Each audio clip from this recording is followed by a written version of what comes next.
thing straightened out here. Make this bigger to where I can actually read the chat. If there is a chat, we'll find out if there even is one. Okay. Oh, I should shut that door.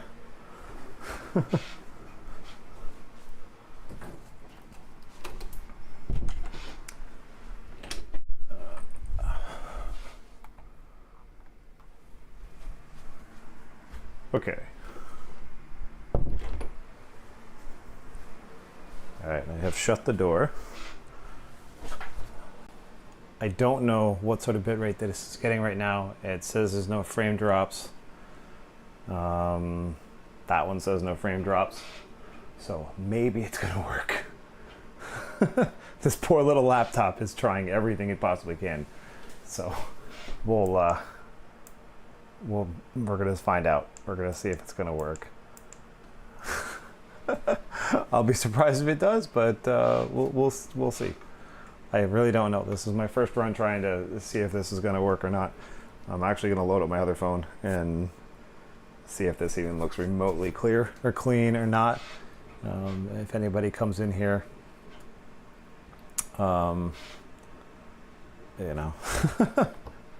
So we'll just get right into that. Now, you people up here on YouTube, obviously you've all seen this before, so hopefully my audio is still good.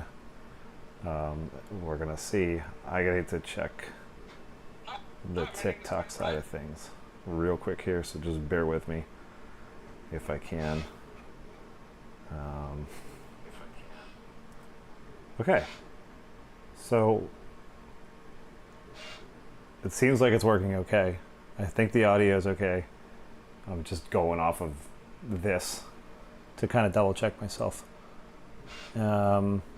Like I said, it's a lot for this little laptop to try and handle that encoding and this encoding and all the things, but I'm not paying Streamlabs for multi-streaming. That's not going to be a thing. So, and you guys need to be actually up a little bit. So the only little small drawback here is that that camera, being my other phone, is not quite. It doesn't have the same wide angle like the Action 4s do. So if I took you down, you'd kind of see what I have here. But basically, it's the same thing up here, an Action 4 that's been repurposed as a webcam because they're old, obsolete. They're just getting to the point where using them for an actual action cam has become a little bit silly. But yeah, so I guess the idea here now, and it's not the optimal setup because I've got, it's over here, but then you're over here, but it is what it is. So that's where we're at right now. I did, for those of you on the YouTube side of things, I changed this around because what I noticed was on the last live stream when I was doing it is this was upside down because this camera was tilted the other way. So everything that you saw was upside down. Everything was wrong, which made it very disorienting when I was trying to view it and see what it was looking like for everybody and how everything was kind of going. It was all upside down, disoriented, completely just out of whack. And it also made it difficult for me when I was trying to show you something up close because every single time when I would bring something up to the upper camera, it was always backwards. I'd move it forward, it would move backwards, and it was just clumsy, amateur mistake.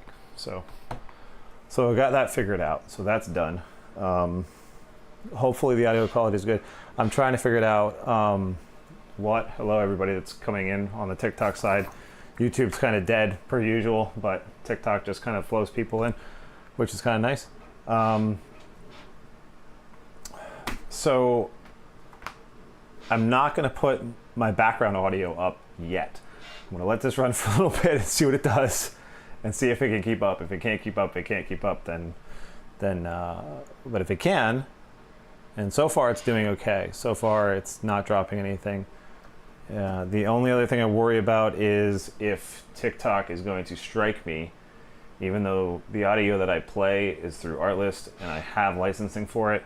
So, and Artlist knows about it, so they shouldn't copyright it. It shouldn't strike it, which is one of the reasons why I use them. But so we'll see what it does. If I can get it back up here without messing with the frame and the streams. I know you're all looking at the back of my head, and I apologize for that. But at the moment, I have to see if I can get my thing. Because when I'm working on these cars and doing stuff, there's a lot of dead, and it's hard for me to think of things to talk about when I'm doing just the menial task of, like building ball ends and stuff like that. And it's just kind of a little bit goofy in that regard. So we've got Terry and a couple other people that I can't pronounce your names, so I'm sorry for that. Dylan, what's up, Dylan? And usually, I mean, I don't know what you guys are into, but usually I'll grab a whole bunch of Synthwave stuff that I usually listen to, and then that usually works. Most people don't have a problem with that.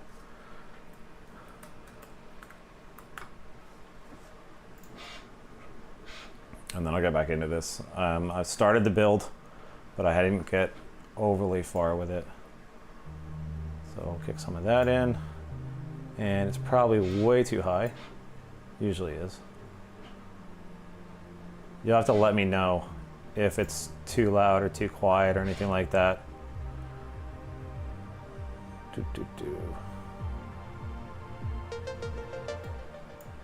Might be all right.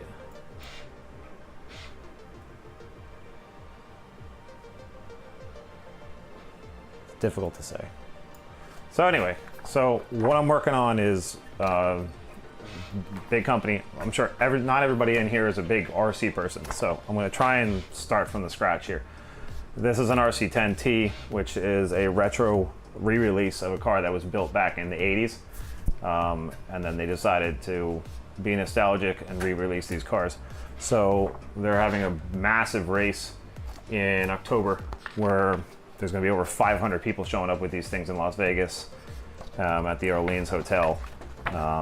I don't think there's admission to come and watch the race, so if you want to come watch the race, you can watch the race.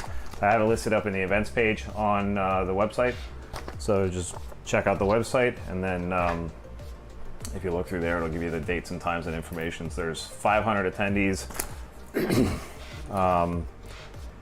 All sorts of different cars. There's going to be this truck, which I'll show you the box so you get kind of a better idea of what I'm building here. So that's the truck, if you can see that. And then there's buggies and different variants, and it's open to more manufacturers than just Team Associated. So if it's Tamiya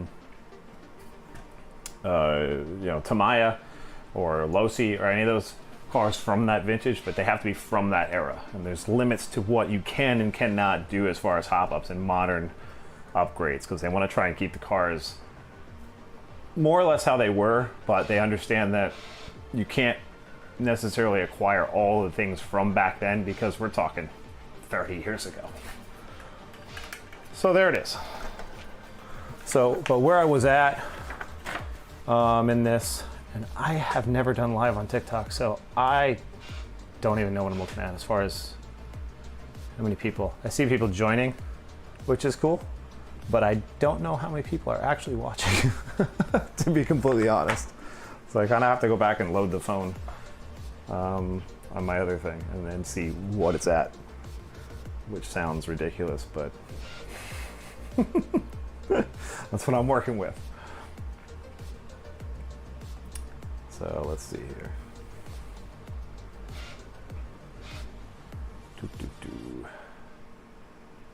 Live. Yeah, I don't know what half this stuff means. So I put the goal pretty low. This is still all, like I keep saying over and over again, it's all brand new. I'm trying to make a business out of this. It's something I did when I was a kid, and then I couldn't because life happened, and now I've gotten back into it. So that's kind of what I'm working with. And if you look behind me, well, you can kind of see AMS for 3D printers and things like that. And then I sell different pieces and parts and things and what have yous. Some stuff is up on the website, some stuff is not up on the website yet. It's just really time consuming, a lot of it. And of course I still work a full-time day job, so, because I'm not making any money on this job right now. Where was I at? So I'm actually still waiting on some parts though. So that's the only other weird kind of thing that I'm dealing with right now. So I might start one of the other cars until those parts come in. I'm waiting on a couple of hop-ups that I realized after I started this build that I kind of need to have just as like basics to try and keep myself be competitive. Otherwise, I don't have a prayer. I probably don't have a prayer anyway. They got some really heavy hitters, some big guys that were professionals and have, you know, world titles under their belt and did this professionally as their job years and years and years ago. So for me to even think about coming into it, I'm just gonna go to have fun and hopefully I don't get completely slaughtered by these guys. It's basically where I'm at least in my own mind. So that's kind of what I'm working with. That's a lot nice. They're nice guys though, so it'll be fun no matter what. I'm just gonna be a lot of nerves as far as this kind of stuff. I've done like races at clubs and things, but something this big is foreign territory for me, and I have to be honest about that. So one of the things that I had here, and unfortunately TikTok guys, you're not going to be able to see it very well, but the guys on YouTube will. So if you are watching the TikTok and you're curious about this at all, the YouTube channel is still the same thing. It's category 6RC on YouTube, and I'm live streaming that right there simultaneously as this. But that one, you'll get the overhead view with this camera up here and all that other different mess. So that's what you get. So one of the hop-up parts that I had bought that came in is pieces that I already put together. So I'm gonna have to take this all back apart. Some of it anyways. This is a piece kit by J Concepts, and I can actually put it the right way this time. So this is their aluminum steering bale cranks. It adds a little bit more rigidity, helps with the steering input, that sort of thing. And it's a lot less fragile than the white plastic that the cars originally came with. So because this truck I intend to race in Vegas in a few weeks, this one's going to be built with more hop-up parts. I have another box of this car, or this truck rather, sitting underneath my shelf here that I'll build in the more authentic way that it was originally done back in the late 80s.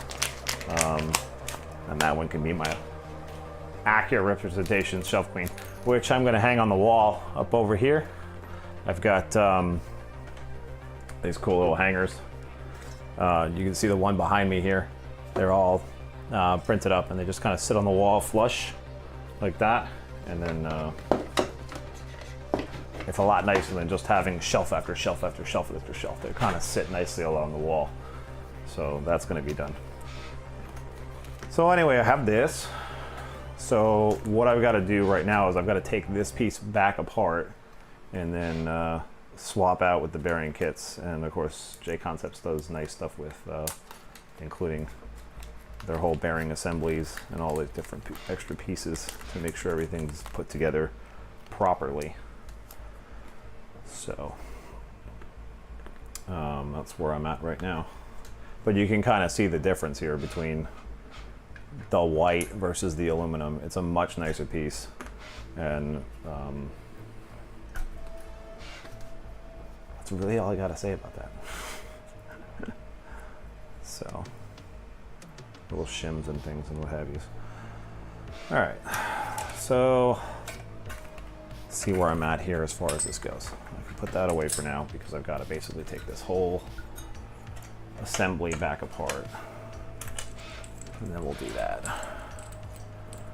So many people coming and going, coming and going, coming and going. That's the one thing about TikTok, is it kind of, you know, because people are swiping and swiping and swiping through lives, it's just in and out, in and out, in and out, in and out. But that's all right. I've done it too. We all do it. This one's going to be a bear because I put those tabs on the top. Okay, so I gotta take those back off. I'm still working with the fact that MIP is completely sold out of the proper toolkits, and the toolkits that I have are for all modern cars, and the modern cars are different sizes, so I'm kind of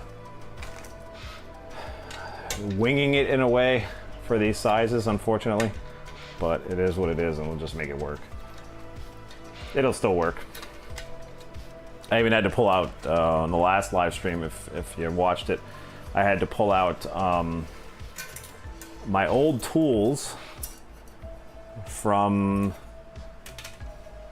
the last time I built an old classic RC10 when I was not even old enough to drive a car. And that was something else, doing that. So let's see here. I've got all these different ends and things like that I have to reattach and redo, and that's fine. So we'll do that. I am going to have an issue with some of these pieces, though, I think. Because the way they did their ends is a little bit different, so I'm going to have to figure this out. So this one's obviously that one, and then this one was the other one. Maybe like that.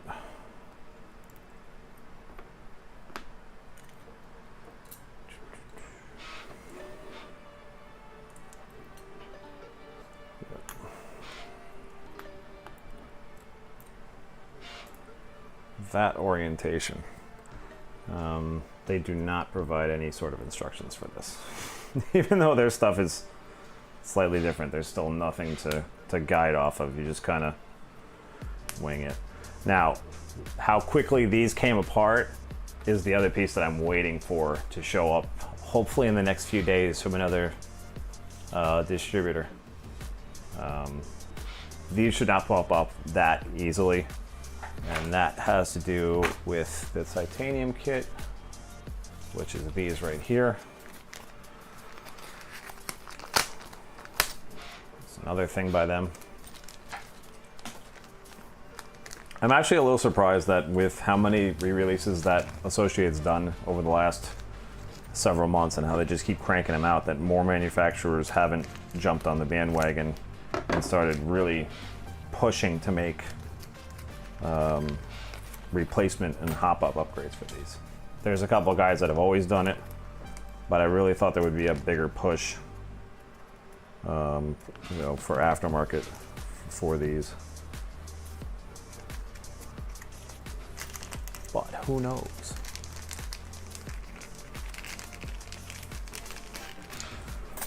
So, for example, you have this tiny one here. This tiny one here is going to be that tiny one there. And then I have new ends instead of these extremely fragile white ones, which go around a track hard enough, they're going to pop. And when they pop, it's going to be a bad day. They are running different classes. Again, if you are up on the YouTube page instead, I'll show you what we're working with as far as the different classes here. So, because I believe they made that information public in the vintage series. So if you're on YouTube right now, you're basically seeing the screen share of the Associated website for the Las Vegas race. That's the race. That's what is coming up, like I said, mid-October.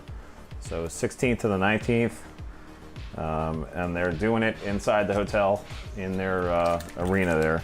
So they're gonna have to haul in the dirt basically the day before, race like a bunch of maniacs, build the entire track from nothing, then hopefully get it done in enough time that we can practice a bit, and then they're gonna start the heats. And the first couple of days of heats are insane.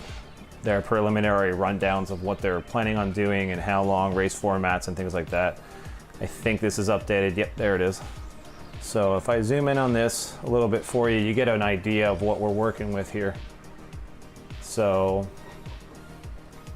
hopefully this comes across clear in the YouTube window. But you're basically looking at a lot of heats. You know, Thursday alone, you're starting at 7:45 in the morning, and this thing is going all the way till 5 o'clock in the afternoon. And there's not a lot of gap time between the different classes. The two-wheel drive buggies are going to be the biggest chunk of that.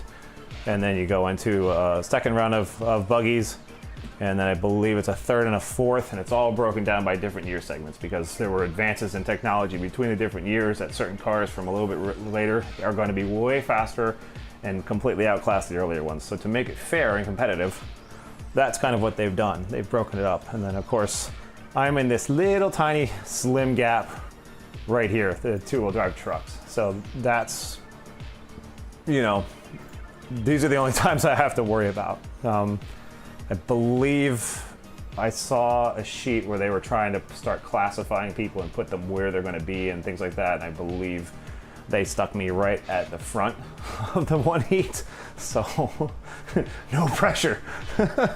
So that's what I'm dealing with on that. And then we go into Friday and Saturday, and again, it's still an absolute slam pack schedule as far as the rest of the time going through. You got your second and thirds, and then on Saturday, there's a 2-hour break from 1 o'clock until the A mains start for Saturday, for the different rounds. So from 3 o'clock to 4 p.m. And then there's more stuff going on, more mains, and then the A2s and stuff down at 2:30 p.m. And then your awards at 3. So it's a full stacked weekend. This race format will probably get adjusted. You know, it's a lot. I'm impressed with how they've managed to put all this together. Because it's kind of a new thing. This is way out of my ability to plan, that's for sure. And the other thing that I really like about it is they've decided to make the track reminiscent or more accurate to what you would have experienced as far as a track type and how the track is set up to the way it was back then. Back then, tracks were very loose. They were very, the term loamy. Today's tracks, they're either going to be sugared, they're going to be very compressed, very hard packed type of tracks to where you're running dirt off road, but it doesn't really feel like dirt. It's almost like asphalt, and you run slick tires or tires with very, very tiny pins. Give you an example. Tiny tires. So there's not a lot of grip on that tire. Now let me see what TikTok is seeing, sorry. So your TikTok guys. You wouldn't expect that for off-road dirt, for a tread, but it is. That's what you're looking at. Versus the old classic cars, what we used to run on back when I was a kid. I mean, this was going to be the tire that came on that car out of the box. Completely different animal, right? And then what I've done for this, and you can see how sticky these are. These aren't glued together, they're just hanging there. So very different compounds available now that create a distinct advantage. If you showed up at one of these races on just factory, would you still have fun? Sure, you'd have fun. Would you be competitive? Would you be able to keep up? Probably not, unless you're better than a lot of us. So I got these and I have these, and I'm gonna have to decide which one I wanna go with, and that's gonna be some testing and some racing around after I get this thing built. you know, they're just a little different thing. Other kind of odd thing, is a little bit of historical thing. So these were your front tires for that class back in the day. These tires were eventually banned because they were too much of an advantage. Even though it was a truck class, these were basically a slightly wider version of a buggy tire. So you could tear in a lot tighter and steer a lot quicker. So they eventually banned them from competition and forced the trucks to use the full wide tire like you would get on a stadium truck, which I have one down here. Ta-da. Much wider tire. You know, again, this is a dirt tire for today's types of tracks, but you wouldn't expect that. You would expect that to be something not dirt, but that's the way it is. You RC guys know this, obviously, but I'm expecting random people to just stumble across this TikTok, and even maybe the YouTube. Who the hell knows? Oops, sorry. So I'm kind of a little bit in a pinch right now because I'm thinking to myself, do I want to do all these tie rod ends with the white ball cups or not? Because I'm just going to wind up having to take them apart again when the other parts come in. So I'm kind of stuck in that regard. So what I might do until that part comes in, where'd my other phone go? Too many devices. More people, lots of people. Let's see.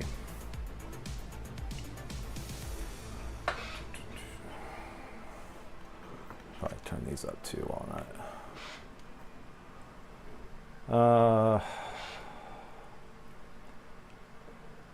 One thing about all this is I have things constantly coming in and going out. All the time. The other thing I need to do while I'm here doing this, go back to the main on that one, is I need to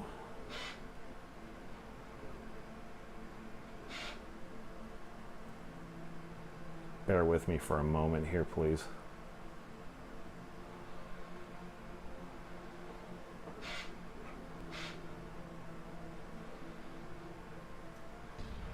Do a couple little things here real quick.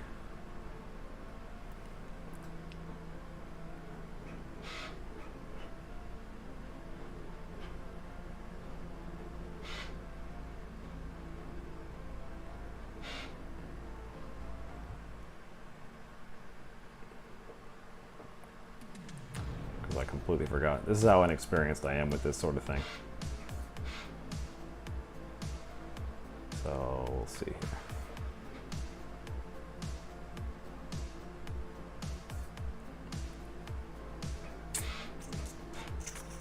I gotta look at the shipping thing.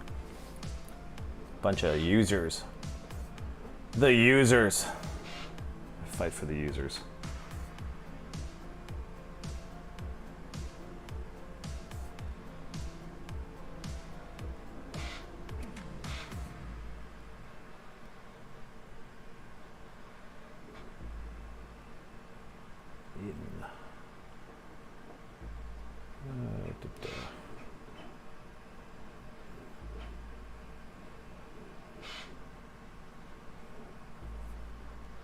That. And one more, last but most certainly not least, I think. Okay, so I had J Concepts, and then the other one, we'll give a shout out to Nitro Hobbies for the other set of Yeah Racing turnbuckles for that whole thing. And the lovely US Postal Service is handling this one, which they've been okay.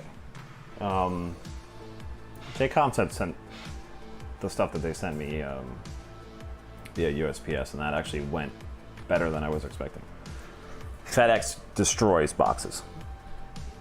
Around here, you might have better luck where you live. Me? Okay, So September 15th. What are we today? The 12th. So 3 days. So 3 days I'll have those, which I've even lost track of what day of the week. 15th, so Monday. So hopefully by Monday I'll have those parts. So here's what I'm gonna do, I think, for now, so I'm not redoing my work. I'm gonna put these in, and then we're gonna get something out that's a completely different animal, just for the sake of still making progress. If you saw underneath this shelf, I have, I think, 10 cars that I have to build. And I don't have the time. Hi, Paul. Hi, Dawn. Laura Ashley, how are you? Lots of people coming and going. That's all good. All right, so I'm guessing that JC just did not use a servo saver at all, or I'm possibly missing something, because the odd thing is, and you know, whatever, they do what they're gonna do. So J Concepts, when you order these specific wheels and tires, they send you the adapters for an RC10. But what they don't give you, which I thought was kind of weird, is, so that goes inside there and it rests inside the hub. But they don't even give you basic screws to go and screw the thing in there. Now, I have a shop, I got tons of screws. But for somebody else who maybe didn't look at the listing very closely, that could be a little off-putting. So, JC, just put some cheap screws in the box or in the bag or something. Like, just they're cheap. It's, how much does it really add to the cost of your shipping or your product or what have you? Not much.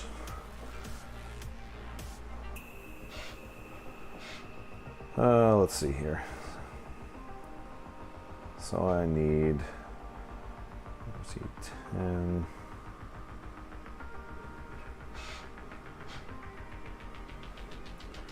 Just before I start messing around, I want to refresh my memory as to how they went ahead and did this. So all their kits, all their stuff. Aluminum steering belt cranks. All right. So yeah.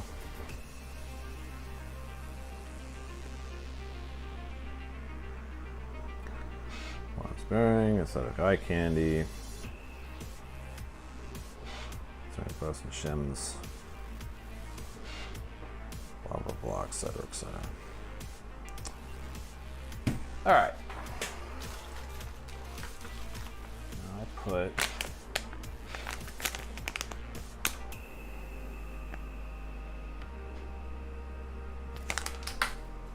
none of that. So I'm gonna have to take all these back off and then reattach them. And then we'll go from there after that point, I guess. They are definitely not using that servo saver at all, which I figured, and that's fine. So basically a lot of the work that I did on the last live was for nothing. Because in my head I went, I really shouldn't be running. As soon as I touched these plastics and I remembered how fragile they were, I immediately said to myself, I have to do something about this because it's not going to be enough. It's not going to be substantial enough to hold the car. It'll be a couple jumps and maybe a bumper here, one or two, and then it'll be game over for it. So.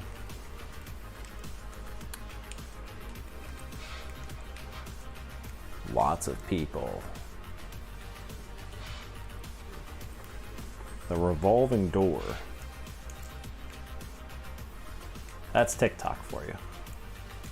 That's all right though. I more or less do this because, why not? I got all the toys and the tech and stuff, so why not? And there goes Artlist, right on cue. They do that.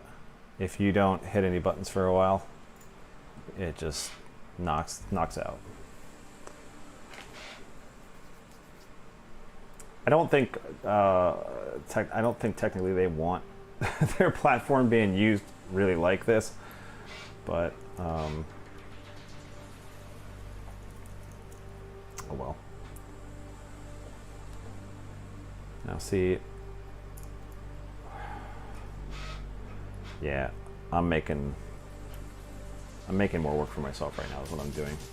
The more that I think about this, because I have new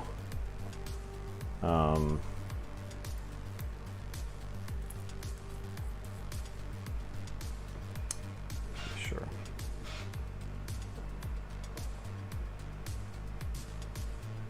Yeah, I have ball studs in the whole 9 yards coming for this. All right.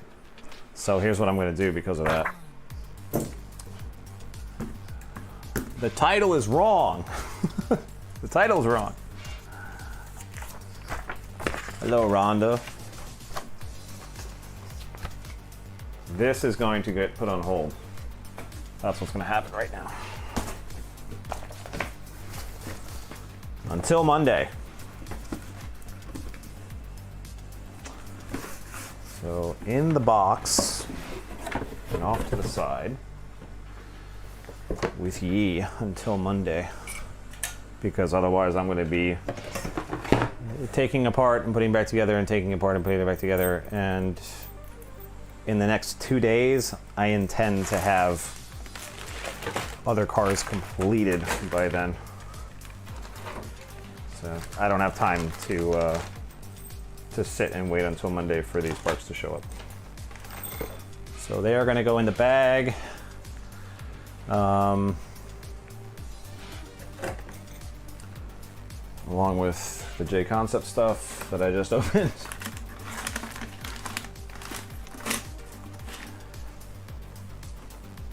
All right.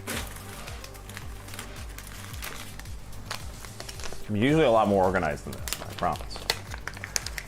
That's all right. At least I'm not doing stuff over and over and over again.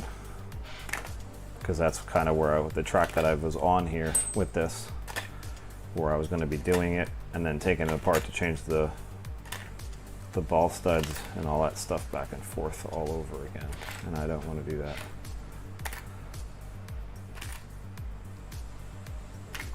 So we will wait for that shipment to show up and then go back to town on this. In the meantime, these titanium ends can sit out, that's fine. Those are expensive.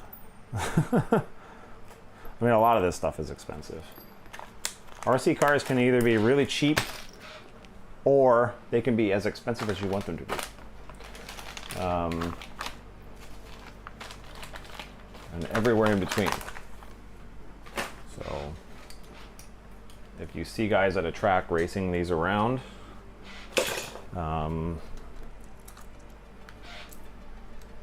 the gap between the different levels can sometimes be drastic. You know, somebody might on one end spend, you know, a couple $100s on a used car, you know, the batteries, and then you know, maybe some hop-up upgrades and things like that, and be done. And then there's other guys that will dump thousands and thousands and thousands of dollars in because we just don't know how to stop spending money. I am one of those people that doesn't know how to stop spending money. Case in point. So, I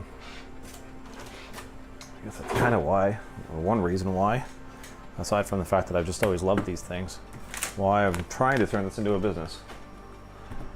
So, I think that's everything that was a part of that kit, except for these three,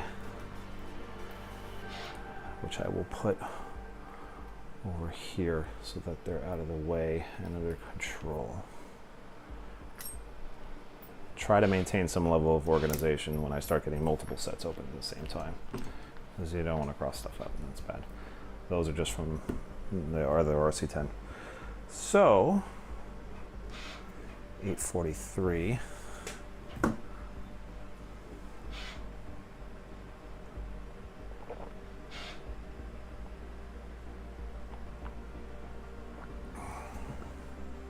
I have alerts. I have alerts for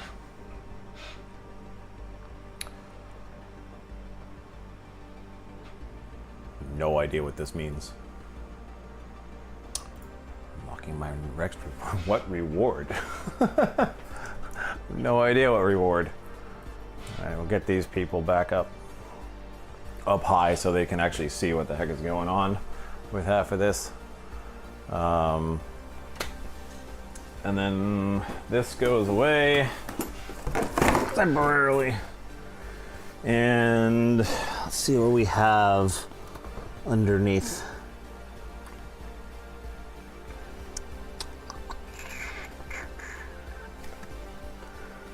Excellent question.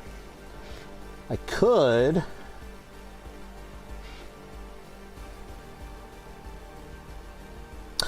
let's see. I have a semi truck.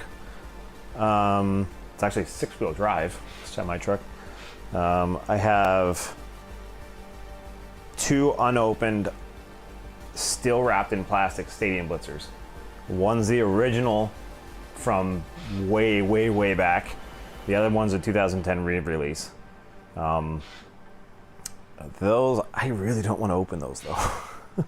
Those have a lot of sentimental value, which maybe someday I'll explain that.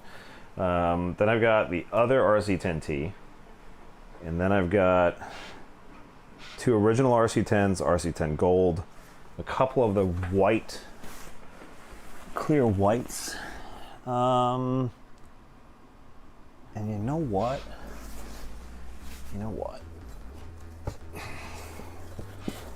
I have this. And I think this is something that a lot of us RC guys definitely strive for. I didn't buy this. But I will tell you who bought it. This, I told her I wanted it. And it's actually, so this is a 7.4 or 7.4.2D. This is a dirt car. This one is an 8.4D.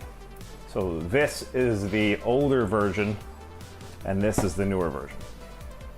So I think I'm gonna build this because I wanna see just how different they are. And this will be an easy, quick build. I can do this within, I don't know if I get it done tonight. I got work at 2 o'clock in the morning. But then I'll have them side by side. The other reason why is because I'm trying something different. So this car, I basically ran Team Associated to the T. This car has all, and I'm trying to show the TikTok people if I can, it's all associated through and through, and then Futaba. So it's, you know, Reedy ESC, Reedy motor, it's associated fans, and then Futaba for servos and everything else throughout the rest of the car. That was a 7PX, and then they just re-released this in a new version. This is an ISXR from Spectrum. I know. People get upset about Spectrum. But I think they get upset about Spectrum because of Horizon. That's a whole different debacle. I still haven't figured out where my mind sits with that whole thing. If you've seen the press release, if you've seen the statement that Associated made a few days ago, or about almost a week ago at this point, I think, where I guess Horizon, I don't know, it's difficult to kind of nail down who exactly did what to who. All I really have to go off of is Associated statement. Associated was very forthcoming and very upfront with the information and what they said. So if I go into, we'll go back into this. this web interface here. And again, if you're on TikTok and you want to see what I'm doing as far as the pages and things like that, if you go on the YouTube live stream, there's a whole, I have the whole website up. You might be able to see it a little bit on my laptop screen, but it's too small. You really can't. So if you go to the YouTube live stream, it all comes up on the full screen in a lot higher resolution, and everything's good to go. So, anywho, back to that. So, and I don't know if they put it on here or not. It was on, it was on their Facebook page. I may have to find the screenshot or something like that, because I don't know if they put it on here as well. Announcements, no. Yeah, so it's not on here. It might be on support. Newsletter, distributor, suite, documents, policy, legal notice. Yeah, so it's not going to be in here. So let's go the other direction, because I know it's over on here.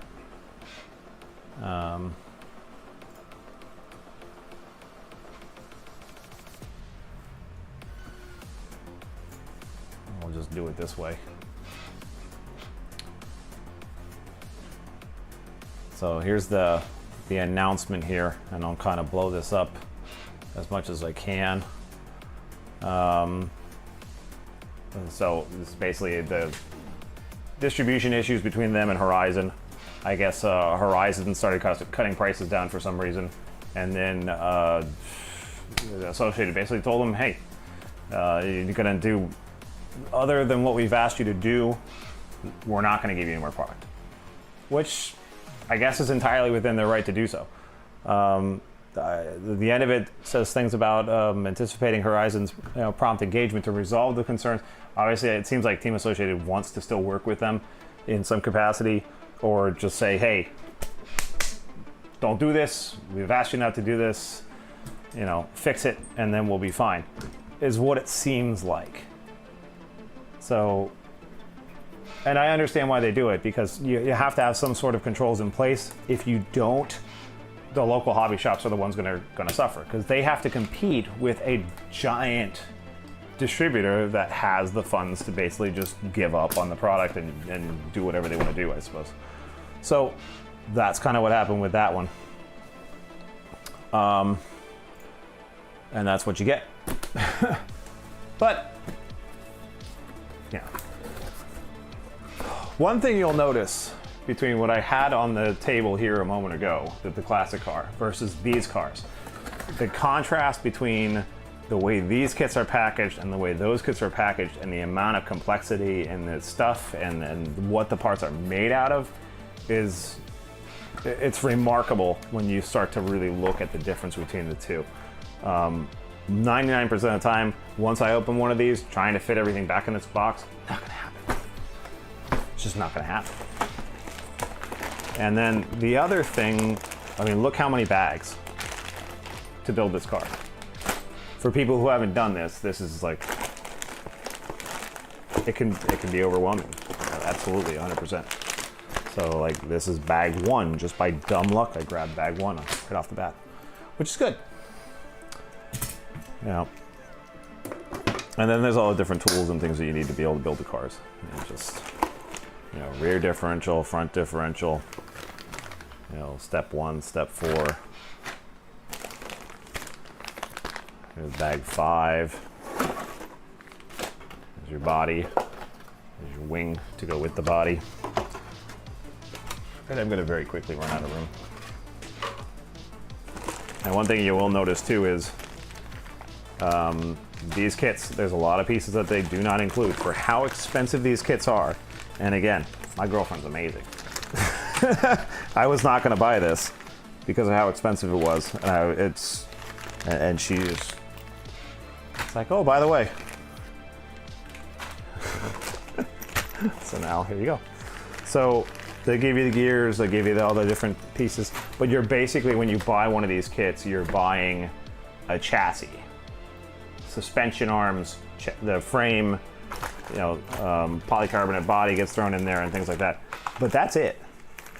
There are no wheels. There are no motors. There is no electronics. There is no battery. There is no controller even. It's just simply the pieces to build. It's referred to as a roller. So if you want it to drive and actually move around, you have to pick and you have to figure out all of the different ins and outs of the rest of it. And that would be what I have back over here. And this is where I was talking about before, going with other things and trying other things. So what I've been running is these Futabas. Again, trying to get close for you guys so you can fucking see. And trying not to drop F-bombs. I'm tired. It's late. This is overkill for this car. I would not put this in this car. Versus something from Spectrum's lineup. So, and then of course, from a motor standpoint, I've always run Reedies. And then what I have here to try instead, and this, for some of these guys, it might rub them the wrong way, but here it is. This is one of Trinity's 13.5 slot motors. And if you've been around, you know that there was an issue with them and ROAR. And Trinity always had kind of a little bit of a reputation for bending the rules and trying to get away with stuff. And they got caught a couple times. But it's okay. The only thing that I'm going to have a little bit of a pinch with is the fact that Spectrum doesn't really make ESCs that are really designed, in my opinion, for competitive racing. Could be wrong. It might work perfectly fine. They just seem very big in comparison to the stuff that Reedy has. Reedy's 610Rs and stuff like that, they're very compact, they're very lightweight, and they're very small units. So when you put them in a car, it fits. So some of this Spectrum stuff that I have that's just been sitting waiting for me to get to these cars, it might be absolutely useless. But I wanted to see if I could get away with it. So I did. Which a lot of people are going to be screaming probably if they watch this live, because Spectrum charges a lot of money for their stuff. A lot of money for their stuff. I don't know why they charge what they charge, but they charge a lot of money. Case in point, this ISXR, which they then discounted, which is how I wound up getting it, because it was discounted. Only to find out after I received it that they were going to refresh the entire line, which was then just released the other day. So, I don't have the details on that yet, as far as the specifics of what actually changed. Hopefully the interface on this is a lot faster on the new one, because this one lags a lot. It's a very, very slow interface. The input's fine, but the touchscreen is running basically an Android OS on the top, on the touchscreen for it. So, like if you're going to update the software on this, you're actually going and going into the Google Store and downloading the update from the Google Store to update this controller, which I thought was cool. And because I like toys, I spend the money. So there. Here's what it is. I like trying new stuff. So Reedy and Associated put their pamphlet together.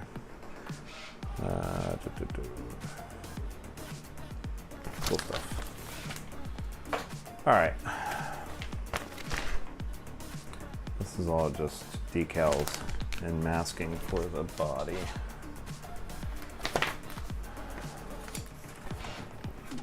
If you notice too, I'll get the YouTube people down on top of this again.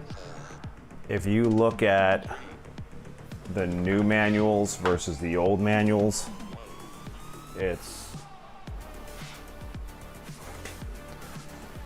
very different. It's extremely different. I think Associated basically just reprinted the old manuals. Some people have had some issues, I think, with them. Errors and omissions, whatever. But if you look, new manual. I'll bring this one down again. So new manual, old manual.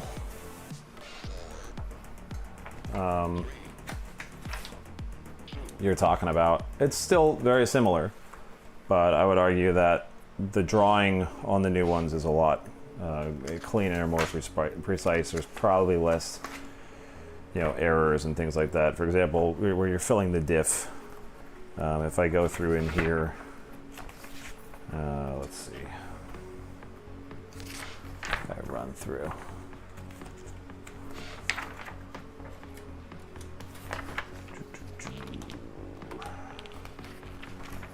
So these run the ball diff. So it's a completely different animal anyway. But, you can kind of see the difference. The new ones have all sorts of extra different settings that you can do for suspension and geometry and trying to fine-tune the cars.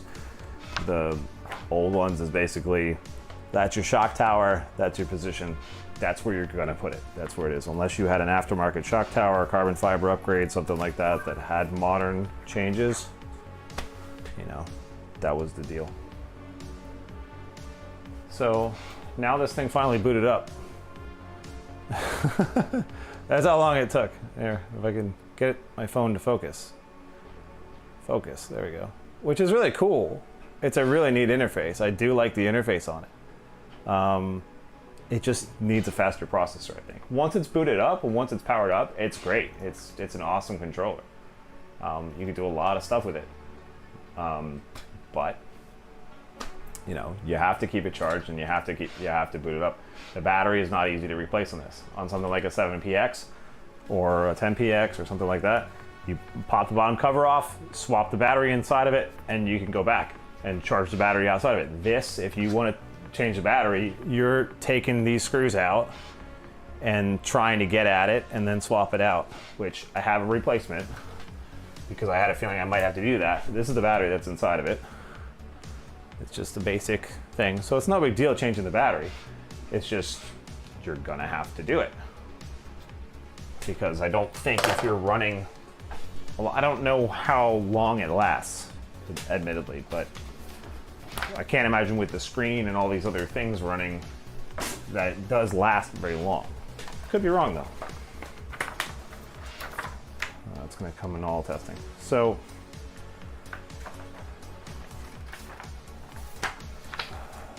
just go through my initial steps here.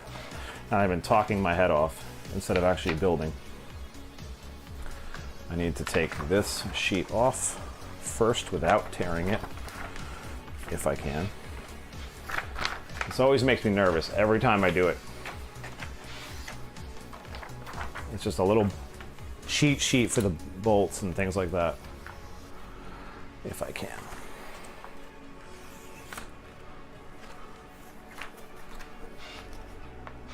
Yeah, man. And success. Get these guys back up higher again. Can't really see too much if you're too far down. All right. A ton of different bolts and things. So, we're doing the bag one, step one. That's bag 11. That's bag 6, 7. Got a lovely frame here. And this is the wild thing that it's always kind of blown my mind about these. There's your frame. Yeah, it's a 10 scale, but that's it. The whole rest of that car, which is very similar to this one, is going to get built on that. And you see that I'll give you an idea, the newer one is obviously different in a lot of regards from the other one. So they did change a lot, but you can kind of get an idea of how much of this is what have you. That's interesting. All right, so apparently I have to make sure I can stay on top of that. With regards to the TikTok, it's all right though. So 2.2, still haven't dropped any frames on this little tiny laptop. Just kind of cruising along. So we got that. That's another bag I don't need yet. We got the bag one. Bag number one.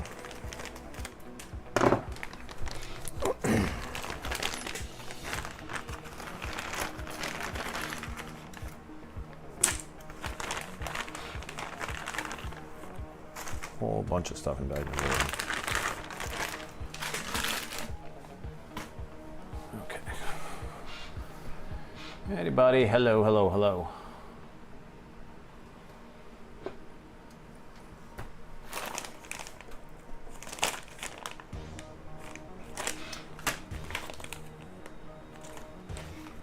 Playing with this kind of stuff now. Whole bag of bearings. That's kind of cool. And then the plethora of screws. And this is why I have the mats and everything that I have, because you very quickly can get completely out of whack and disorganized with this stuff. It's very easy to do. All your different plastic ends.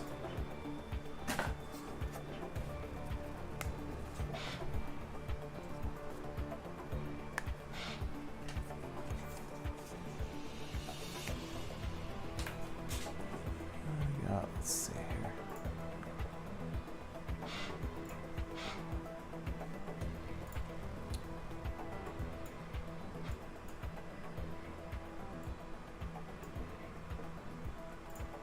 That's good.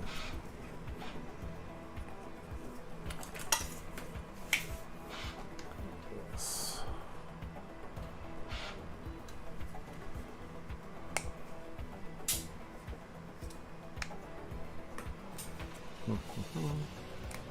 I do gotta watch my time though, because work and what have you. 9 o'clock. Yeah, that's like 3 hours. It is what it is. What's that saying? You sleep when you're dead? She hates when I say that. The girl is trying to keep me alive, which I appreciate. If she had it her way, I would have gone to bed hours ago. But I cannot. Not yet. And I am not ashamed of using the cheater sheet. I feel like there's some people that see this sheet that Associated gives you that kind of lets you lay bolts on top because it's actually to scale instead of actually measuring out your bolt sizes. I don't care. I do not care. I will take any advantage that I can get, quite frankly. So that one there, and this one here, like that. I did pick this up. And this is something that I'll be selling on the web page if this thing wants to focus properly. And then for the TikToky people, come on, focus. Anywho, it'll be up. It's not up right now.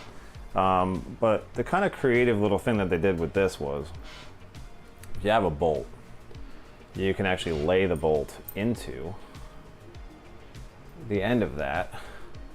It has a built-in bolt measurer, which I thought was kind of neat. So I ordered a whole bunch of these. Now, this is similar. The end of this is kind of similar to what Racing put out with the forked ends like this. I am curious though, and I'm gonna have to test this. I may have thrown the other one out because I broke it. The Racing one just bent because I think it was made out of a different kind of aluminum. I do not know if I kept it or if I threw it out. I probably threw it out.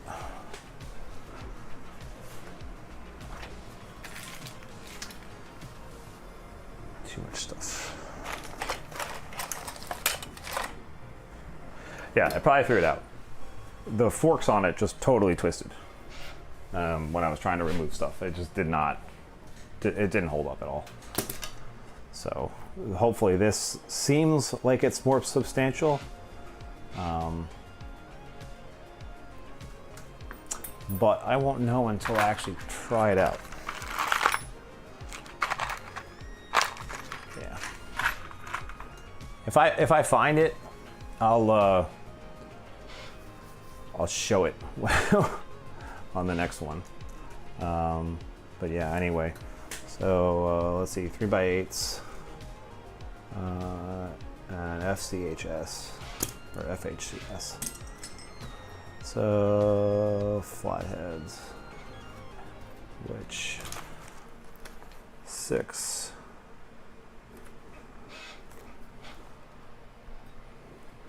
I have to start with the organization here. That's what I always try and do. I'll try to separate stuff out.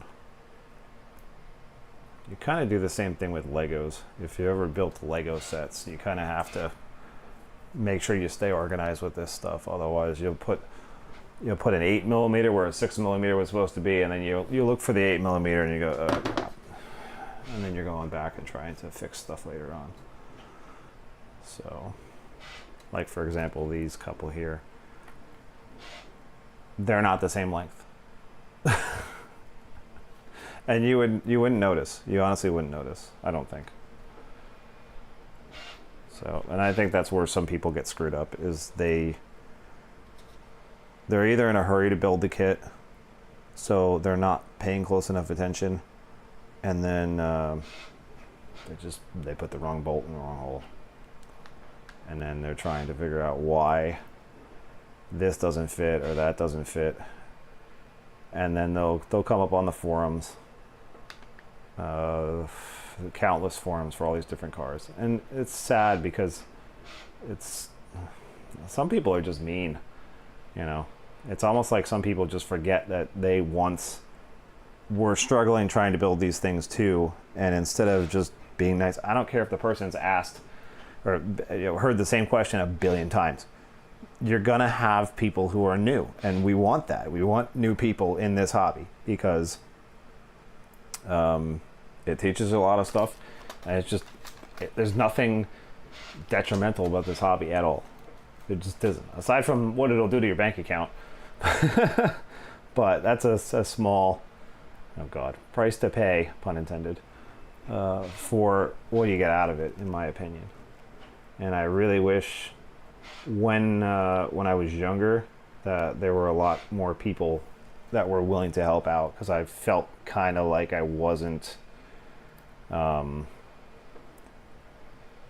part of the group or the crew or whatever, because I wasn't I was never quite up to speed when I was a little kid, because I was riding my bicycle to the track. It was when I lived in Pennsylvania, and all that stuff in Pennsylvania is always seasonal. So you try and ride your bicycle to a track with an RC car in your backpack and everything else to go with it when it's 10 degrees outside and the track's, you know, up far.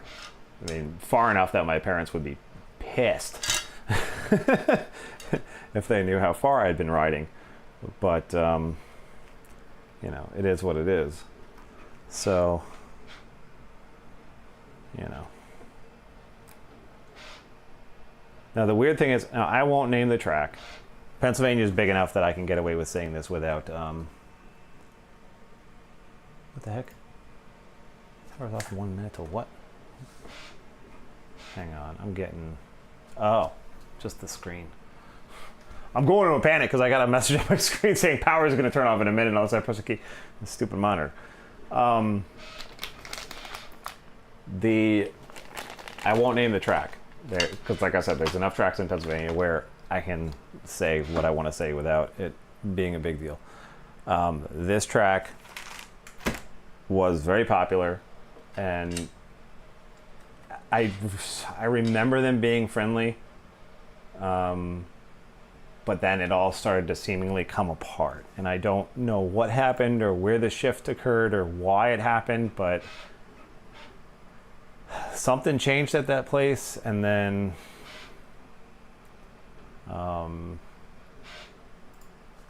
it just was never the same, to where when I would walk in and I would just ask, hey, you know, when are the races? When can I race? And you just kind of get shrugged off.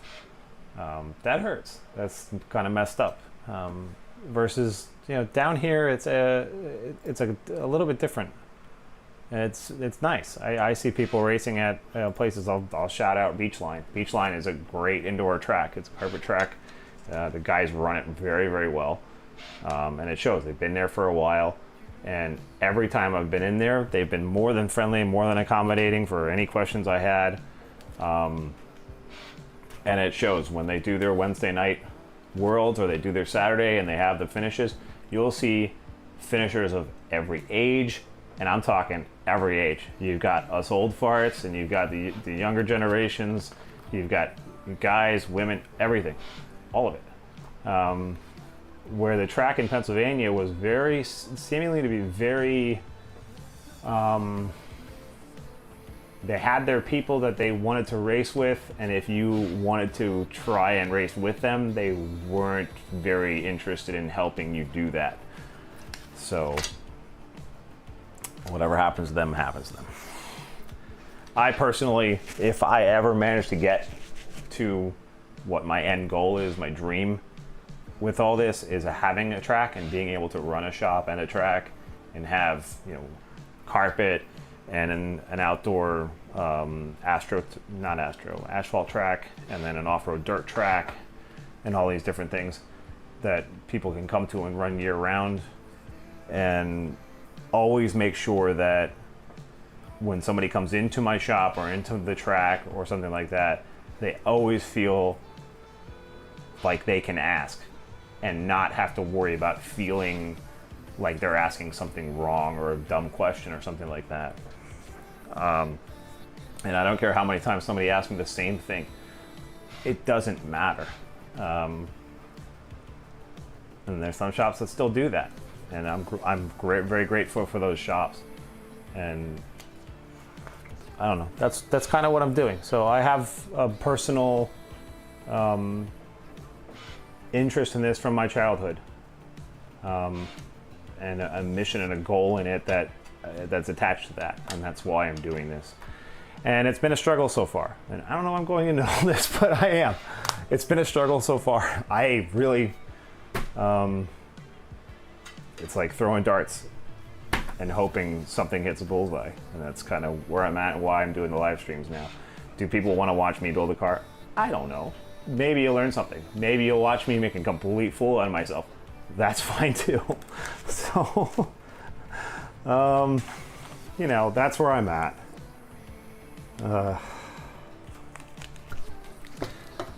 So that's what we're gonna do. And if people watch, cool. And if they don't watch, I'm still gonna have fun building these cars. And maybe I'll see you when I have a track. Or maybe I won't. I don't know. We'll find out. One way or another, we will find out. I will tell you this though. If I ever had a chance in my life of doing it, the woman who's sleeping on the other side of this house,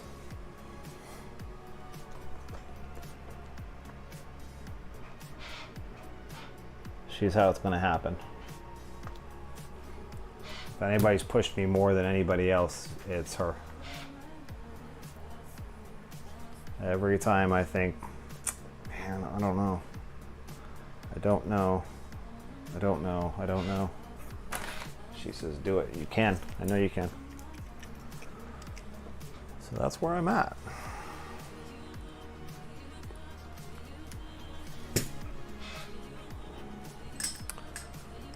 This is going to be real nice that I can actually use my metrics. I think that's the other reason why I'm building this car instead of one of the other classics right now, is because I need a little bit of my familiar territory for a minute before I go back into the mayhem. So that's a little bit different thing.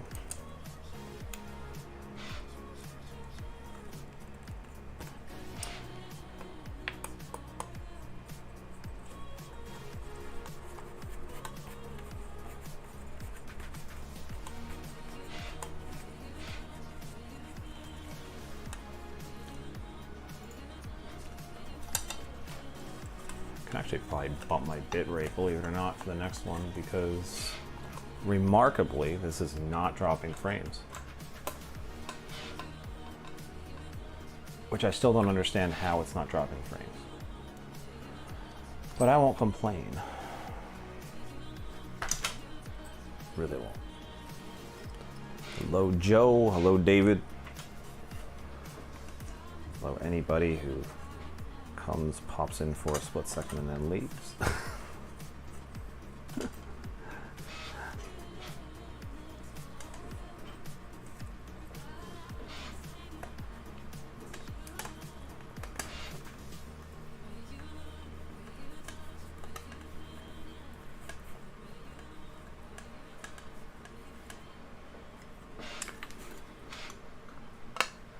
I will probably be doing these for anybody who's trying to catch it.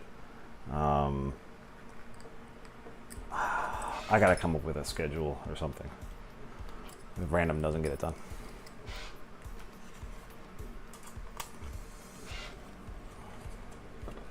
That's what they always say, consistency, consistency, consistency.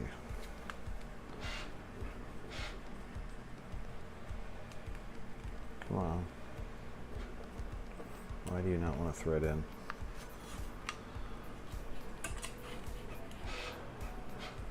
This is one stubborn. Come on. Get in there.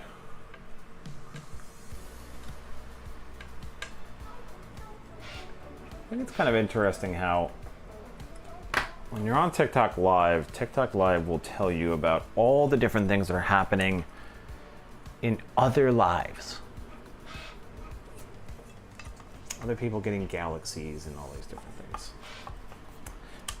And I kind of think to myself, what is that supposed to do? Like, is that going to get me to, I don't know,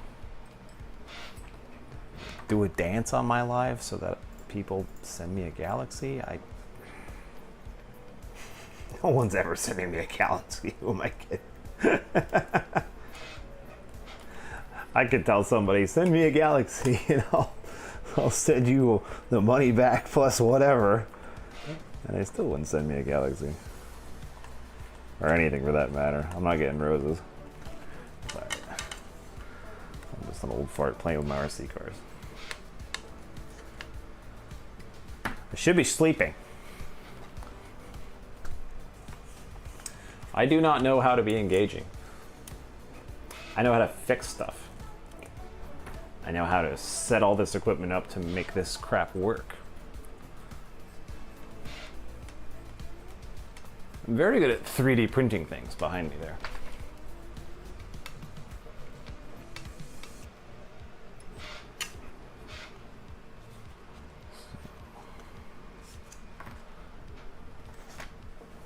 One more, and then we'll move straight on to the motor mount.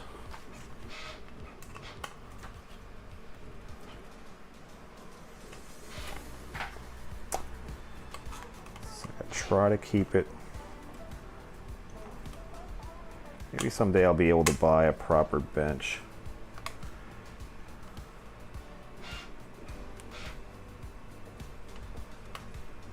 not today. So I'll be going back and forth between my leg and the top of this shelf. Because that's what this is. It looks like a nice desk. It's literally a bunch of shelves from Home Depot.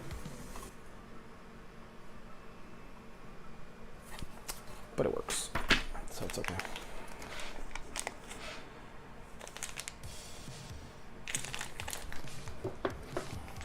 Another bag. So I'm going to set myself a time here. I think I'll go till 10 o'clock Eastern. It's 9:24. I'll probably go till 10 o'clock and then I'm going to call it a night because I should at least have a few hours of sleep before I go into the day job. Now on this, we got these 3x6s, and those are the FHCSs again. So, can I find them?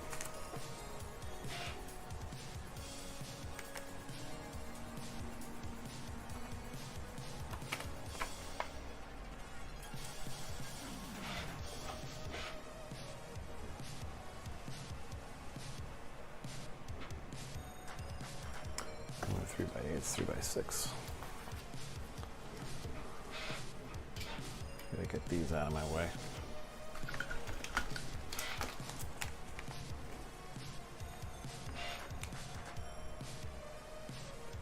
Can't imagine these are 3x6s. They might be.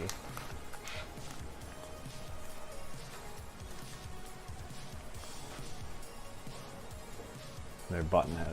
Well, one of them's a button head.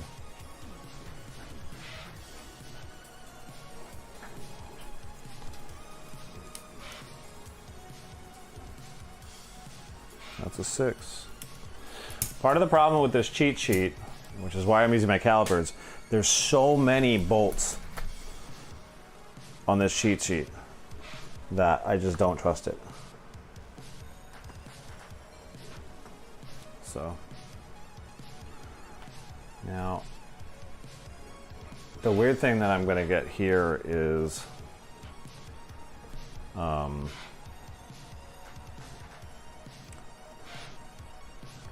4. Get that out there. 3 and 4. Because I'm probably going to wind up putting thread lock on that. Which way is this flange going? That way. And we're using the back set of it too.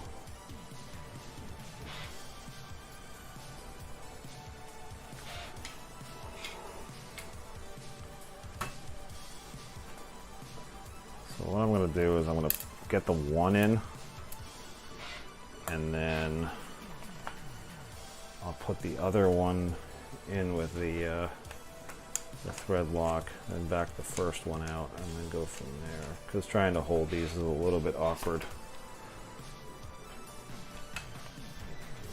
That's pretty much a rule I have whenever I have something that's metal on metal. I'm putting at least a dab of blue on it because I just don't trust it to not come apart.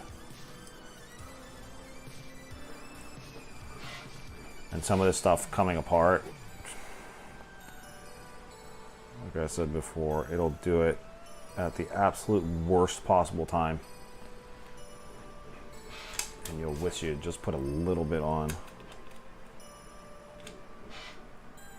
on.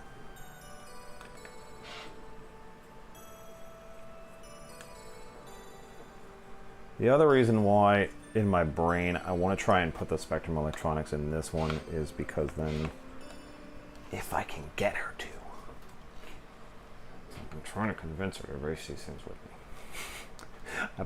I should quit where I'm ahead, honestly. There's a lot of guys whose wives or girlfriends, for some reason, have, it's much like the gamers. You know, these guys, they're always on their PlayStation playing, and the girlfriend will get all torqued up and worked up about just hearing the PlayStation when it turns on, that little beep is enough to drive them into a frenzy. The RC guys have similar issues sometimes, or so I've been told by some guys, where it's they want to buy a car or something, and they're just scared to death to make the case to their significant other for the car, which is a shame, really. It's kind of sad. I get it, I guess, but I just got extremely lucky that not only does mine encourage it, if you're just joining this right now, the car I'm building right now, she bought me this. She knew I wanted it, but I didn't ask her to buy it. It just showed up, and now, admittedly, she tried. She put in my Associated my account with Associated for the email, and I had gotten an email for an order, and she panicked because she's like, "Oh no, he's gonna know." So she quick changed it and retracted it, and then went back the other direction because she wanted to be a surprise. So no. So I'm lucky enough that she works her tail off so that I can have time to do this and try and build something out of it. So I owe her a lot.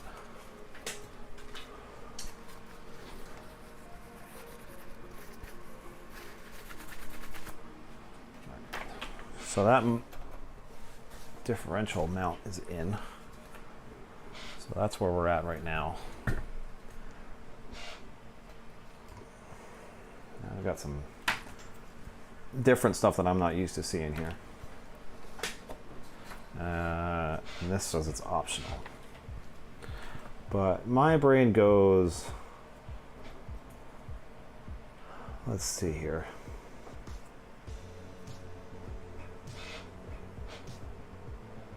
So the plastic inserts are optional for less flex. And then we've got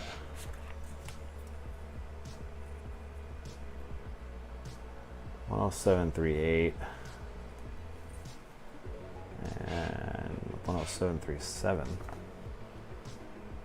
Well, that's strange because neither of those numbers,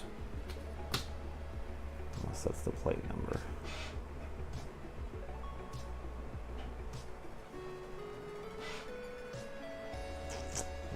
851.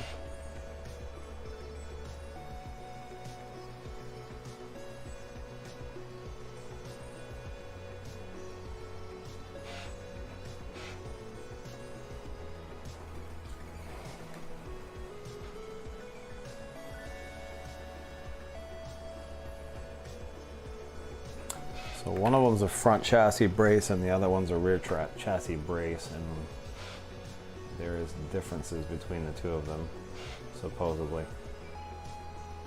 but the numbers don't match. So now I have to figure this out.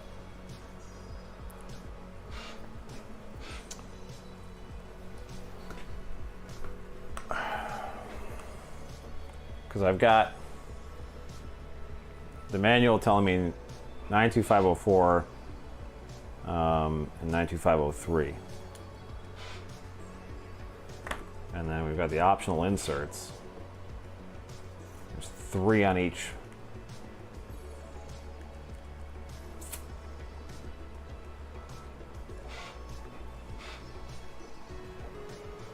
So one of these is the front, one of them is the back.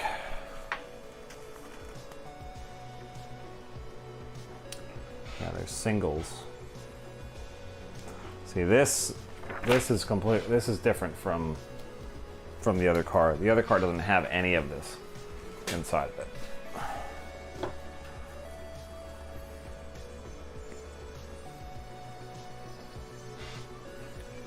Now I'm kind of, so one of them's going to be towards the rear and the other one's going to be towards the front, but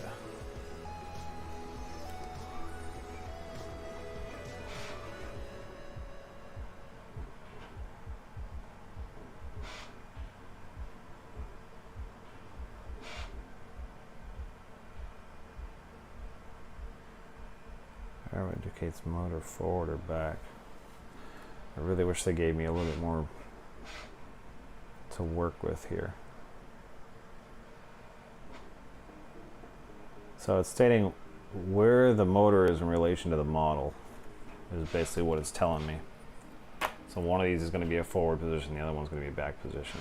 And that's indicated by these little tiny arrows that are on the sides. So if this focuses. I have to use my other thing here. A little cheater from an action cam. So you see here, if I can get it, little arrow right there, and then this one has a corresponding arrow that's facing that way, and the other one's facing the other way. So it has to do with where you've put the motor in the chassis, because on the chassis you've got two sets of holes to push it forward or back. This is obviously for a weight distribution thing. More tuning stuff. But then it confuses guys like me. I shouldn't say confuses, but I don't want to do steps and then have to take stuff back apart and redo it because I didn't look at it thoroughly enough in the initial instance. So it's kind of where I'm at. So based on that, it's towards the rear. So if I'm towards the rear, then it should be this one, I believe.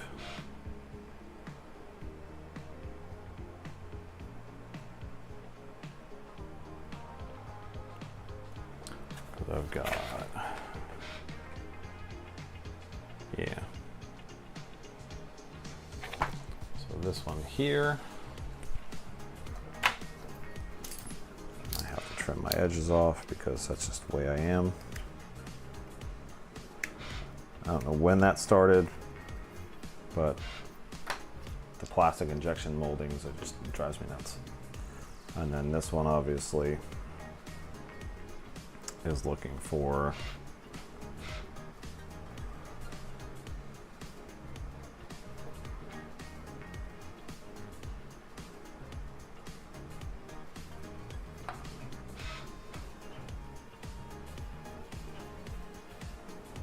this one.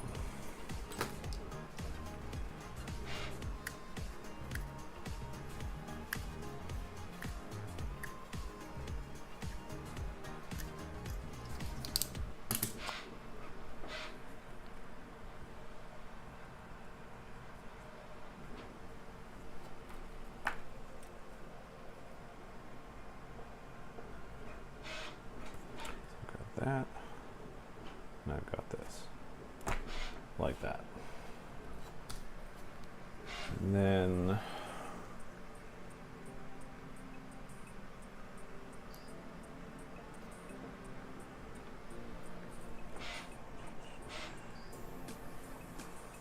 I've got the two pivot balls here and here, and I think less flex, just because that's the way I am. So put these in here.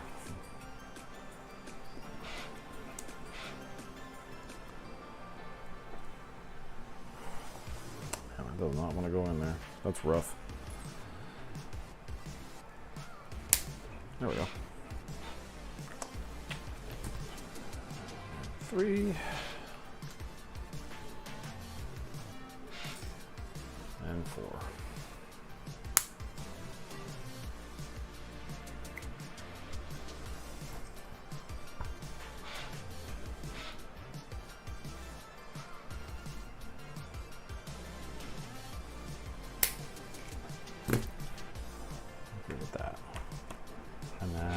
by 24 BHCS, which is button head.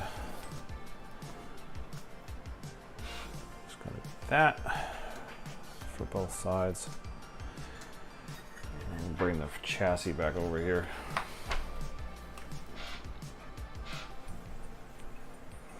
Really need to learn to stop doing that. Just to see my forearm. Alright.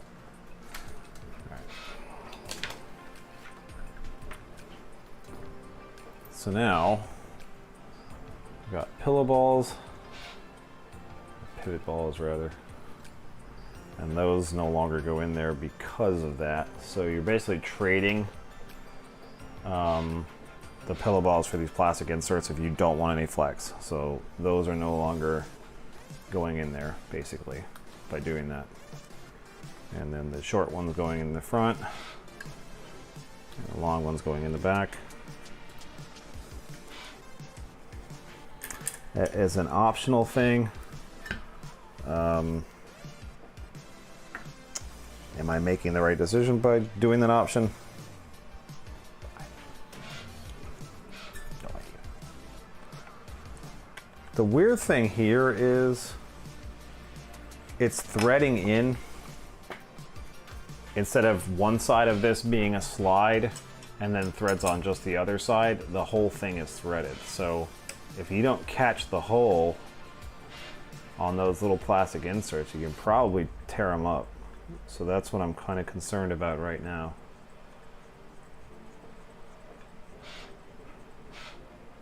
Unless it's probably going to grab threads and make threads inside of that.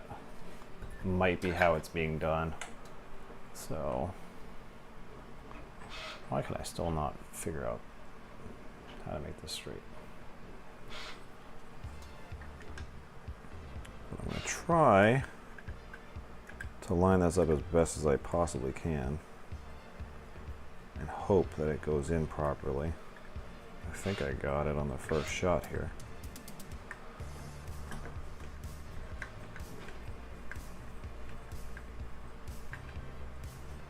See, now I'm concerned because now it's fighting me a little bit on the other side. The last thing I need to do is strip the threads on the other side because they don't catch quite right. And I'm really nervous about doing that because it is aluminum.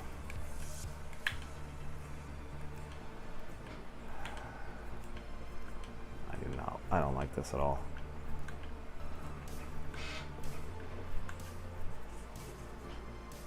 One of those, as long as I don't see metal shavings coming out of the other end.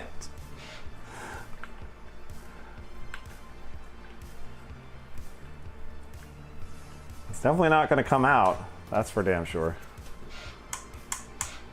Alright. So that one's in there.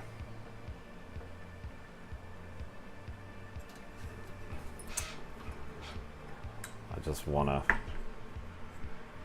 I don't trust it. I just don't. I want to see what it did.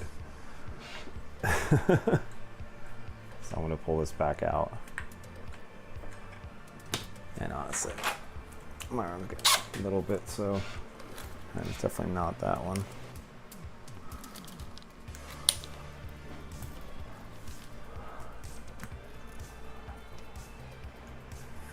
Yeah.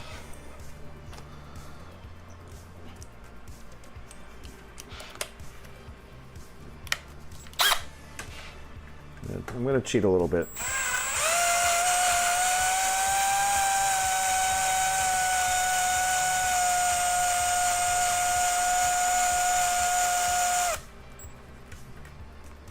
So it did not cut threads. That much I do know.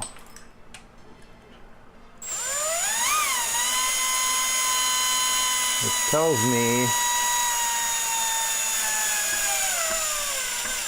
wow, that is not nice.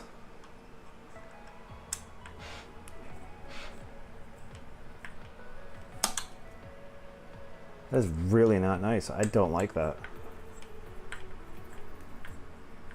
I mean, it's probably fine, but that just feels like it's unnecessarily tight versus the opposite side. I am going to take this all the way out because I'm curious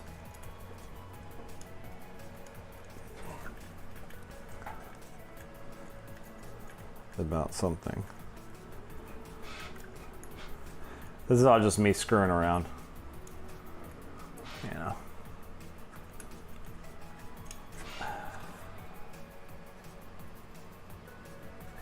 It's just like, I feel like it shouldn't have fought me that much.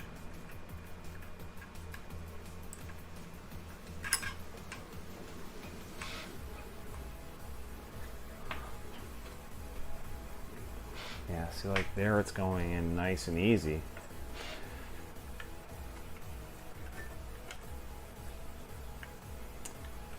You have to wonder if the threads aren't quite lined up on the cut in those two holes, which then creates a slight issue just because of the distance between the threads on one side versus the other. It's difficult to say. Because when I put it through on the opposite side, it goes through nice and smooth, and it's not a problem. So, interesting. Okay. So, we'll just go ahead and put that back. I want the same screw though.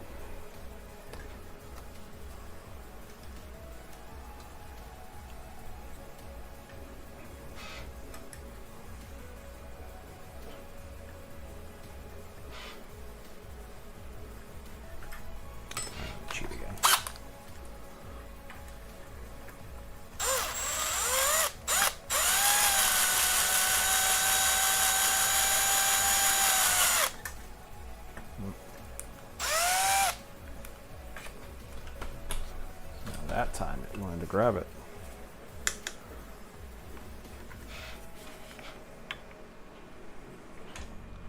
It's not quite lined up. There we go.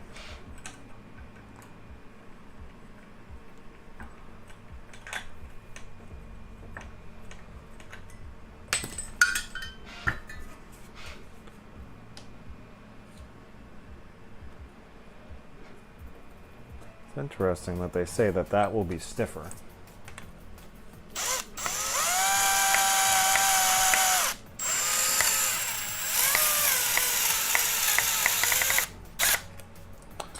That's the clutch on my drill because of how tough it's being on the other side.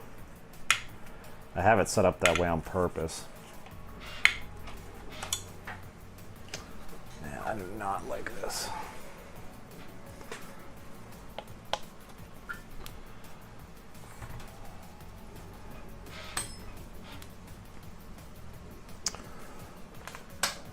I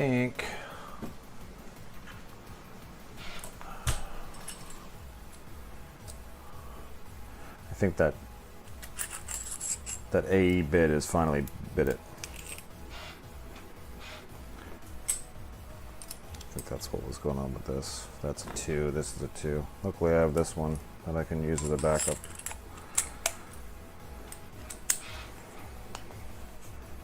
You use this stuff as much as I do, it wears out very fast. And then you wind up stripping screws, and then it's a bad day. Yeah, like that one's almost ready to be stripped. So I gotta throw this out, because that's no good anymore.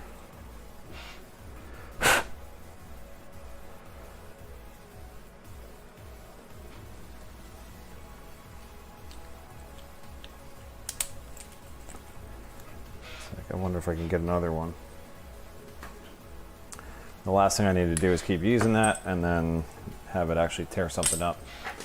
And actually, I'm going to look at I have a set of MIPs, which I might compare the sizes here as far as my threads go.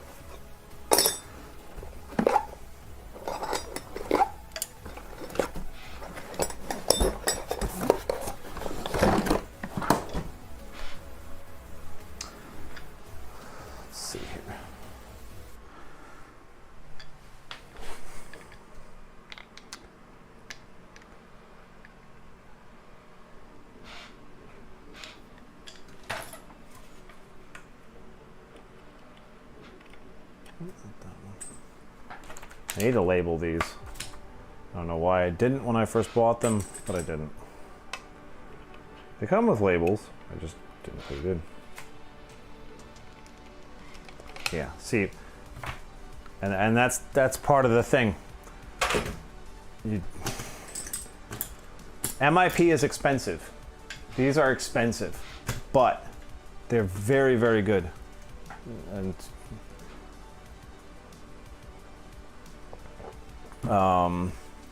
let's go take a little trip down something else here. And again, I'll repeat myself just in case anybody's coming into this a little bit late.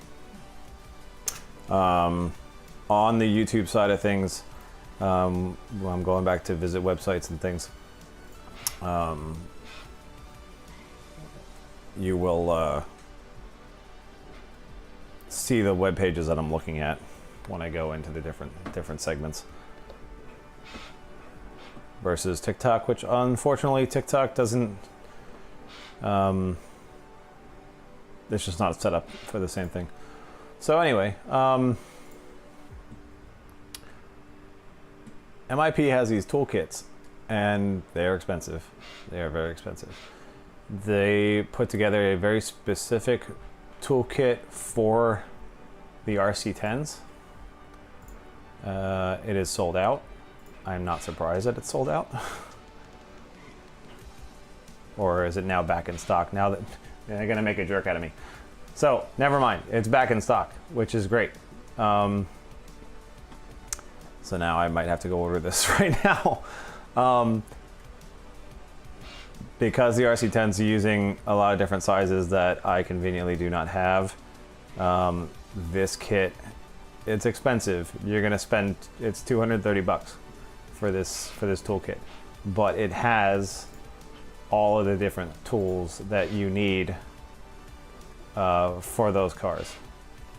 And see, these ones are actually labeled. If you look at those ones are actually labeled. Whereas if you look at the ones that I have on the shaft, there's no label. I bought these from a hobby shop. I bought these from Beachline when I was up there. So I really wish that, if you notice, these ones, they have, the markings on them. These ones that I have came with stickers. And right now I want to find those stickers because I keep talking about putting them on and then I don't.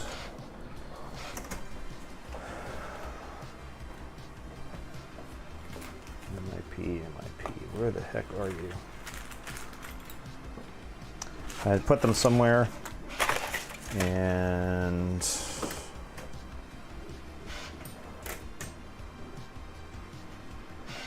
I put them somewhere where I knew I would find them to put them on properly. And yet, oh, here we go. Perfect. So they, in the older kits, give you this little bag, and I'm getting off track, but whatever. I keep talking about doing this and then I never do it. So now I'm doing it now, and I'm not telling myself I'm going to do it later. I'm going to do it right now. Let's see here. Let me get back out of this. If any TikTok people are doing anything. So, and then the cool thing is that they give you that, and I think I would know. I think they even give you these little plastic. They're almost like a shrink wrap cover, I think. But after you put the label on it, I think you're supposed to slide this over top. But I'm probably wrong because it's not complying with what I'm trying to do. No, there it goes.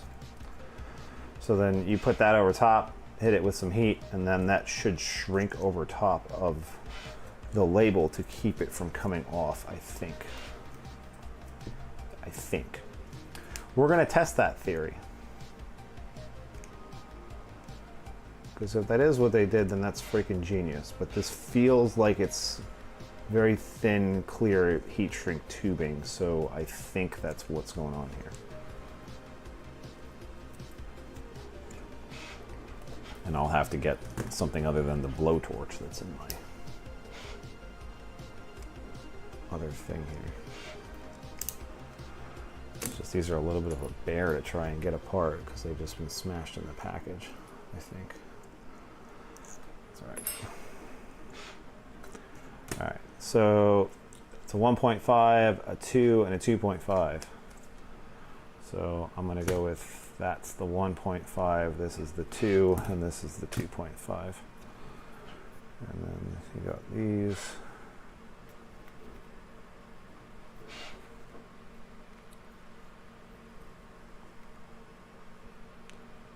I got 5 minutes. So the 5 minutes is going to be me putting these stickers on these screwdrivers. And then that'll be it for tonight. And then I will be back when I get home from work tomorrow. If these stickers want to comply, it seems like they want to just be a pain in my butt. And then the other question is, which way do you want to orient them? So they're just about as long as the shrink wrap. That's what I'm seeing here. Mess this up. So this would be just silly. So I'm going to go this way, and I'm going to put it somewhere. It seems like it tapers at the very end. So I don't want it all the way up against the shaft, but I also don't want it all the way. I don't want it at the end, because if it's at the end, that taper is going to mess with it.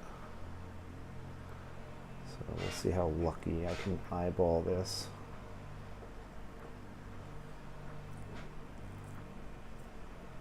It's not bad. It's not bad for eyeballing. And then if my previous thought was correct, this should, it's going to be snug. I know it's going to be snug, but it should slip over top. So now you got that. And again, I should probably put this stinking cheater lens on here so you can actually see.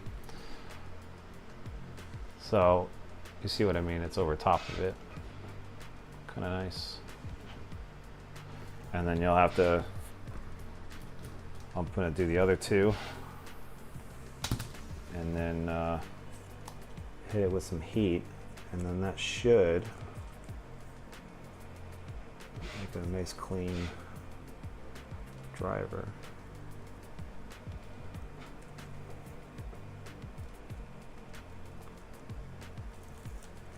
So if anybody wants to be nice and feels like buying me a toolkit, or just buy something from my store so I can make some money and then I can buy my own toolkit.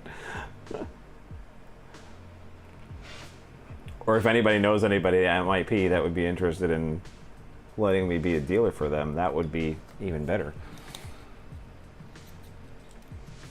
And I feel like there's probably somebody already down here in Florida that has an agreement with them that they would not be too happy if I moved in on their turf, so to speak. They'd be kind of upset.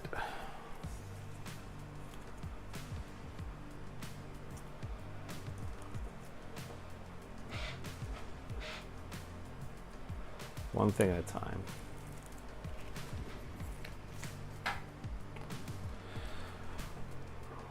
See if I can go 3 for 3 on these.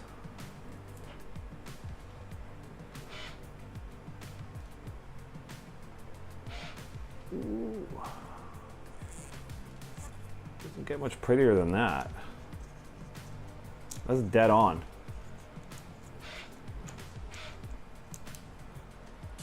All right, so we've got that. We've got the shrink wrap around it. And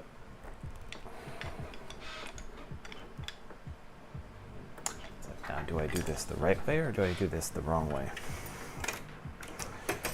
What I would like to do is take a heat gun to it, but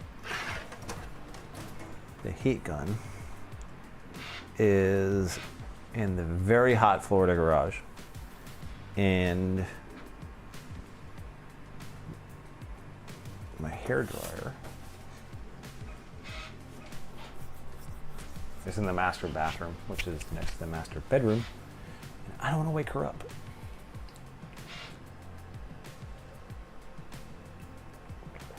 So what I'm going to do is I'm going to leave you all in suspense. Will it work? Will I be able to shrink wrap these without burning them and ruining them?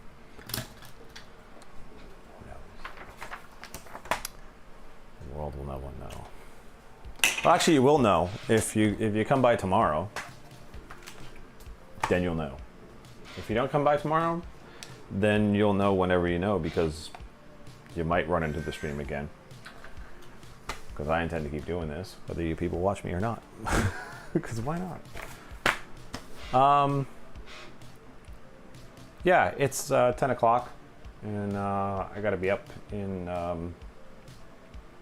basically 2 hours and 45 minutes to go to my actual job. So, let's see, I just can't stop myself. I'm gonna put this other side in.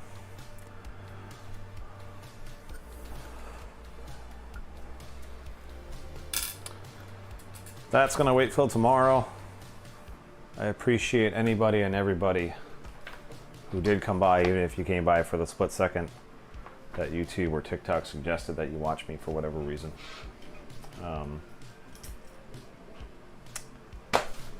That's what I got for tonight.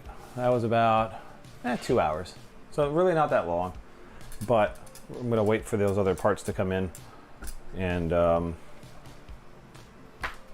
I'll get back to the RC10T and I'll move forward with that. Probably tomorrow I'm gonna try and finish this car.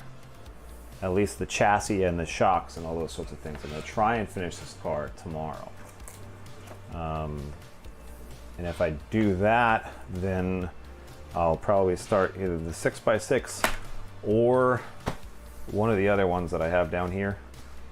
And I'll go from there.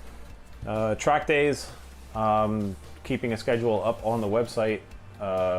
If it is a track day that I'll be specifically going to myself, and you feel like running into my crazy self and saying hi and whatever, that's cool. I'll mark them on the calendar page as such. Otherwise, the calendar is a good tool on the website for if you're in Florida or if you're visiting Florida and you feel like dragging your cars with you. Those are the tracks, the ones that are marked on there are tracks that I have personally been to that I can vouch for to say, hey, these guys are decent guys, the track is reliable, it's a clean track and what have you. So if it's on my website, I'm recommending it. If it's on my website and it's just like a national event, something big, something major that you might want to look into if you want to go race, I do list some of those up there, the Roar Nationals, things like that, the big sanctioned events. Those ones, obviously, because they change locations or they're just way far away. Obviously, I haven't been to those tracks. I'm going to figure out some way that I'm going to mark where I've been and where I haven't been. I haven't really come up with that yet, but you'll know one way or the other. And that's what I got. I got to get some sleep. If you watch the full 2 hours on YouTube after it goes up, thank you. I appreciate it very, very much. And I will see all of you tomorrow. Probably, I don't want to say an exact time because I don't know how tired I'm going to be when I get home from work. We'll say probably sometime in the afternoon. I'm trying to make it maybe 4 o'clock or 2 o'clock or something like that. I have to get this printer running its next job, and that's probably going to be these little tabs, which I have tons and tons and tons of, and you should buy them. Tabs and all sorts of other different things that I'm putting together that I'm making for people. Shock towers, shock holders, pinion cases, all that sorts of things that hopefully people want. If they don't want, then I'm going to have a bunch of extra shock tower holders and pinion holders and parts and whatever things that are plastic for myself. Or I'll just give them away. Who the heck knows? Maybe if I give them away for free, maybe that'll work better. But I digress. Time will tell. That's all I got. I will see you tomorrow. I hope.